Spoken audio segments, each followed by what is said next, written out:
সুপ্রিয় দর্শক, আসসালামু আলাইকুম। ভিডিওটা দেখতে হবে না, আসেন আজকে খোলামেলাভাবে আলাপ করি তালে নিয়ে এভাবে কি সুন্দরভাবে খেলতেছে, কারণটা কি। সুপ্রিয় দর্শক, পাবনার ঘটনা। পাবনা জেলায় আপন ফুফার সাথে, মানে আপন ফুফা বলতে বুঝেন হইতো একেবারে আপন ফুফা,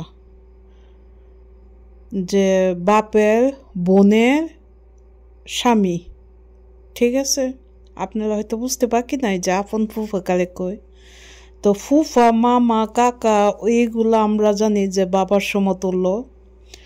তো সেই ফুফারে নিয়ে গেছিল ওই কাজ করতে, হোটেলের মধ্যে গেছিল ওই কাজ করতে। তখন ওইখানে যায়া ফুফুয়া হাতে নাতে ধরার পরে মনে করেন যে তাকে নিয়ে এইভাবে খেলাধুলা করতেছে।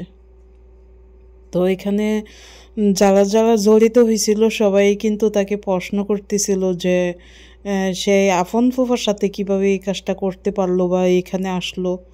ফুফা কিন্তু এখানে যখন দেখছে ফুফি আইসা পড়ছে, তখন ফুফা কিন্তু সিফা সাফা দিয়া দৌড় দিছে। ফুফা কিন্তু এখানে নাই, ফুফালে দৌড়তে পারে নাই। তখন ওই যে মেয়েটারে দৌড়ছে।